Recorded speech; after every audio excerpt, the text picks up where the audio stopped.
A comprehensive summary of Joshua. All 24 chapters. The book of Joshua is a dynamic narrative of leadership, conquest, and covenant renewal, chronicling Israel's journey as they settle in the promised land under Joshua's leadership.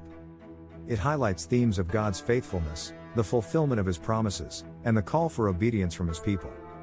Chapters 1 to 5. Preparing to enter the promised land. After Moses' death, God commissions Joshua to lead the Israelites. He encourages Joshua with these words: "Be strong and courageous. Do not be afraid, do not be discouraged, for the Lord your God will be with you wherever you go." Joshua 1:9.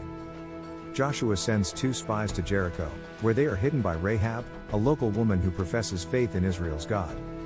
In return, the spies promise to spare her family when the city is conquered. The Israelites cross the Jordan River in a miraculous event reminiscent of the Red Sea crossing. God parts the waters, and they set up a memorial of 12 stones to remember his faithfulness. Chapters 6 to 12. Conquest of the land. The conquest begins with the dramatic fall of Jericho. Following God's instructions, the Israelites march around the city for 7 days, and on the 7th day, the walls collapse. Rahab and her family are spared. After a setback caused by Achan's sin, the Israelites defeat Ai. They renew their covenant with God at Mount Ebal, reading the blessings and curses of the law. Joshua leads a southern and northern campaign, defeating key kings and securing much of the land. A coalition of enemy kings, including those in Gibeon, is defeated in a miraculous battle where God extends the daylight by causing the sun to stand still. By the end of this section, the text emphasizes that it was God who fought for Israel, fulfilling his promise to give them the land. Chapters 13 to 22. Dividing the land among the tribes. With the major conquests complete, Joshua begins dividing the land among the 12 tribes of Israel. Eastern tribes, chapter 13, Reuben, Gad, and half of Manasseh receive their inheritance east of the Jordan. Western tribes, chapters 14 to 19, Caleb receives Hebron as his inheritance for his unwavering faith, and the remaining tribes are allotted portions of Canaan. Cities of refuge, chapter 20, 6 cities are designated as sanctuaries for those who accidentally kill someone.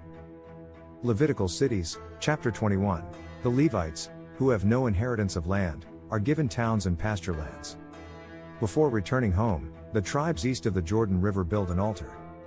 This almost causes conflict with the western tribes, who think it symbolizes rebellion. However, the eastern tribes clarify that the altar is a witness to their shared faith in God. Chapters 23 to 24, Joshua's final address and covenant renewal. In his farewell speech, Joshua reminds the people of God's faithfulness throughout their journey, from Egypt to the conquest of Canaan. He warns them to remain obedient and avoid idolatry, urging them to choose whom they will serve. "But as for me and my household, we will serve the Lord." Joshua 24:15. At Shechem, the Israelites renew their covenant with God, affirming their commitment to serve him alone.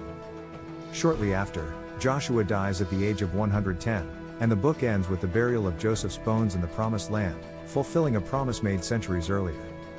The legacy of Joshua. The book of Joshua is a powerful testament to God's faithfulness and his ability to fulfill promises. It highlights the importance of courage, obedience, and leadership while reminding believers that victory comes through reliance on God. Joshua's leadership and the Israelites' journey into the Promised Land serve as a model of how faith and obedience lead to blessings, while rebellion and idolatry bring consequences. It challenges us to live with unwavering trust in God and to faithfully pursue his purposes.